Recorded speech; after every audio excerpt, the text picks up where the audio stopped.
Good morning students. मैं Anoop Srivastava golden public school Chuharpur Khadar greater Noida की तरफ से ऑनलाइन क्लास में आज हिंदी व्याकरण का एक छोटा सा प्रकरण लेके आया हूं। इस प्रकरण के माध्यम से आज हम हिंदी व्याकरण के स्वर और व्यंजन के बारे में सीखेंगे। यदि ये वीडियो आप सभी बच्चों को अच्छा लगे तो लाइक, सब्सक्राइब और रिंग बेल को जरूर प्रेस करें। तो आओ शुरू करते हैं आज का वीडियो। आज के वीडियो में वर्ण भेद अर्थात उच्चारण के आधार पर वर्ण दो प्रकार के होते हैं, स्वर, व्यंजन। आज इस वीडियो में हम स्वर और व्यंजन के बारे में सीखेंगे। स्वर क्या होते हैं, व्यंजन क्या होते हैं। पहला है स्वर। जिन वर्णों का उच्चारण स्वतंत्र रूप से किया जाता है वे स्वर कहलाते हैं। इन वर्णों का उच्चारण करने में दूसरे वर्णों की आवश्यकता नहीं होती है। निम्नलिखित वर्ण स्वर हैं जिनकी संख्या 11 है। अर्थात कहने का मतलब है जिन वर्णों का उच्चारण स्वतंत्र रूप से किया जाता है, जिन वर्णों का उच्चारण स्वतंत्र रूप से किया जाता है ऐसे वर्ण स्वर कहलाते हैं, जिनकी संख्या कितनी है, 11 है। जो आ ई उ ऊ रे पे ऋषि, ए ऐ ओ औ अर्थात आ से लेकर औ तक जो वर्ण होते हैं उनको स्वर की संज्ञा दी गई है। अर्थात ये सारे वर्ण स्वर कहलाते हैं। वर्णमाला के ये वर्ण आ से लेकर औ तक जो वर्ण होते हैं इनको स्वर कहा जाता है। इनकी संख्या 11 होती है। इन वर्णों का उच्चारण करने में दूसरे वर्णों की आवश्यकता नहीं होती है। ये वर्ण स्वयं स्वतंत्र होते हैं। इन वर्णों का उच्चारण करने में किसी अन्य वर्ण की जरूरत नहीं पड़ती है। ये स्वयं रूप में स्वतंत्र होते हैं। अर्थात आ से लेकर अ तक जो भी वर्णमाला के वर्ण हैं उनको हम स्वर कहते हैं। ये स्वतंत्र होते हैं। इसके बाद स्वरों की मात्राएं, इनकी एक मात्रा होती है जिनका प्रयोग हम शब्द के निर्माण में करते हैं, जो इस प्रकार है। आ से अनार की मात्रा, आ पे आम की मात्रा, छोटी सी इमली की मात्रा, बड़ी से ईख की मात्रा, छोटा सा उल्लू की मात्रा, बड़ा सा ऊन की मात्रा, रे पे ऋषि की मात्रा, ए से एड़ी की मात्रा, आई से ऐनक की मात्रा, ओ से ओखली की मात्रा, आउ से औरत की मात्रा। अर्थात आ से लेकर औ तक इनकी एक मात्रा होती है। इन मात्राओं का प्रयोग हम शब्द निर्माण में करते हैं, जिससे शब्द पूरी तरह से मात्रा से निर्माण में आ जाता है। अगला है व्यंजन। व्यंजन किसे कहते हैं, जिन वर्णों का उच्चारण करते समय हवा रुकावट के साथ मुख से निकलती है और उनके स्पष्ट उच्चारण में स्वरों की सहायता लेनी पड़ती है, उन्हें व्यंजन कहते हैं, जिनकी संख्या 35 है। ऐसे वर्ण जिनको बोलते समय, उच्चारण करते समय, मुख से बोलते समय हवा रुकावट के साथ मुख से निकलती है, ऐसे वर्ण व्यंजन कहलाते हैं। अगर स्पष्ट रूप में हम इनको बोलते हैं तो स्वरों की भी सहायता लेनी पड़ती है। यदि हम स्पष्ट रूप में वर्णमाला या व्यंजनों को बोलेंगे तो स्वरों को भी साथ में मिलाना पड़ता है, स्वरों को भी साथ में लेना पड़ता है। अर्थात स्पष्ट व्यंजन बोलने में स्वरों की सहायता जरूरी है। इनकी संख्या 35 है, जो इस तरह है। का वर्ग ता था गा घा अंगा, चा वर्ग चा छा जा झा इया, टा वर्ग टा ठा डा ढा आड़ा, ता वर्ग ता था दा धा ना, पा वर्ग पा हा बा भा मा, या रा ला वा, सा सा सा हा। अर्थात का से लेकर मां तक, का से लेकर मां तक स्पर्श व्यंजन कहलाते हैं। अब यहाँ पे स्पर्श व्यंजन क्या होते हैं, का से लेकर मां तक, अर्थात हिंदी वर्णमाला में का से लेकर मा तक, अर्थात व्यंजनों में का से लेकर मा तक स्पर्श व्यंजन कहलाते हैं। अब स्पर्श व्यंजन क्या होते हैं? इन व्यंजनों के उच्चारण में जब हम इन वर्णों का उच्चारण करते हैं या बोलते हैं तो जिह्वा जो होती है मुख के विभिन्न भागों को स्पर्श करती है। स्पर्श व्यंजन का से लेकर मा तक जब हम इनका उच्चारण करते हैं तो जिह्वा अर्थात हमारी जो जीभ होती है, जीवा होती है, ये मुख के विभिन्न भागों को स्पर्श करती है।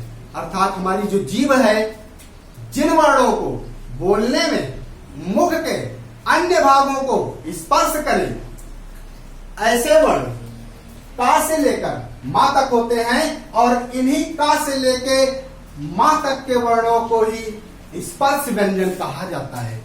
स्पर्श व्यंजन उच्चारण में जिह्वा जो होती है मुख के विभिन्न भागों को स्पर्श करती है या छूती है, जिसे हम स्पर्श व्यंजन कहते हैं। तो ये डाउट पूरा क्लियर हो गया। स्पर्श व्यंजन क्या होता है? का से लेकर मा तक जब जिह्वा जो है उच्चारण करते समय मुख के विभिन्न भागों को छूती है, स्पर्श करती है, ऐसे व्यंजनों को ही स्पर्श व्यंजन कहा जाता है। नेक्स्ट, या, रा, ला, वा, ये होते हैं अंतःस्थ व्यंजन। अंतःस्थ व्यंजन, जिसको कुछ लोग अंतस्थ व्यंजन भी कहते हैं, इनकी संख्या 4 होती है। या, रा, ला, वा, अंतःस्थ व्यंजन, इनकी संख्या 4 होती है। अब हम जो है अंतःस्थ व्यंजन के बारे में अर्थात अंतस्थ व्यंजन के बारे में भी सीखेंगे। ये अंतःस्थ व्यंजन कौन से होते हैं? इन व्यंजनों के उच्चारण में जो हमारी जिह्वा होती है, इसका पूरा स्पर्श जो होता है मुख के किसी विशेष भाग के साथ नहीं होती है। अर्थात कहने का मतलब है, अभी हम का से मा तक के बारे में स्पर्श व्यंजन के बारे में मैंने तुम्हें बताया कि उसमें जो है जिह्वा जो होती है मुख के विभिन्न भागों को स्पर्श करती है। ऐसे स्पर्श वाले व्यंजनों को ही स्पर्श व्यंजन कहा जा सकता है। इसके विपरीत यदि हम अंतःस्थ व्यंजन की बात करें तो इन व्यंजनों के उच्चारण में जो हमारी जीवा होती है, जिह्वा होती है, जीभ होती है, इसका पूरा स्पर्श मुख के किसी विशेष भाग से नहीं होता है। जिह्वा का स्पर्श किसी विशेष भाग से जब ना हो तो ऐसे व्यंजनों को ही अंतःस्थ व्यंजन कहते हैं। और इनकी संख्या कितनी है? 4। अंतःस्थ व्यंजन कितने होते हैं? 4। कौन कौन से होते हैं? या, रा, ला, वा। कोई भी पूछ बैठे अंतःस्थ व्यंजन कितने होते हैं? 4 होते हैं। कौन कौन से होते हैं? या, रा, ला, वा। इसके विपरीत यदि कोई पूछे स्पर्श व्यंजन कौन से होते हैं तो का से लेकर मा तक, का से लेकर मा तक जो व्यंजन होते हैं उनको हम स्पर्श व्यंजन कहते हैं। अर्थात मैंने आपका स्पर्श व्यंजन क्लियर कर दिया, अंतःस्थ व्यंजन भी आपका क्लियर कर दिया। इसके बाद हमारे 4 व्यंजन और बचे जिनको हम ऊष्म व्यंजन कहते हैं। व्यंजन के जो लास्ट 4 व्यंजन है वर्णमाला के सा, सा, सा, हा, ध्यान से सुनेंगे। सा, सा, सा, हा बोलते समय ध्यान देंगे, कुछ परिवर्तन हुआ बोलने में, लगेगा परिवर्तन, अभी देखना कैसे लगेगा। सा, सा, सा, हा, अर्थात ऊष्म व्यंजन। अब मैं आपको बताऊंगा इनमें क्या परिवर्तन आया बोलने में। स्पर्श व्यंजन में क्या आया था, अंतःस्थ व्यंजन में क्या आया था, अब उनसे पूरा विपरीत ऊष्म व्यंजन। सा, सा, सा, सा। कोई पूछे ऊष्म व्यंजन कौन से होते हैं तो तुम बताओगे ऊष्म व्यंजन 4 होते हैं। वो कौन कौन से हैं? सा, सा, सा, हा। अर्थात अब मैं बताता हूं ऊष्म व्यंजन क्या होता है। इन व्यंजनों के उच्चारण में हवा जो होती है मुख के विशेष भागों को स्पर्श करने के कारण गर्म हो जाती है। ध्यान देना बच्चों डेफिनेशन को। इन व्यंजनों के उच्चारण करते समय मुख के विशेष भागों को स्पर्श करने के कारण हवा जो होती है वो गर्म हो जाती है। इन्हें ऊष्म व्यंजन कहा जाता है। जैसे कि इसके ऊष्म से ही हमें पता चलता है, ऊष्म मतलब क्या होता है, गर्मी, गर्म। तो इसका तो बहुत ही अच्छा परिभाषा निकल के आ गई।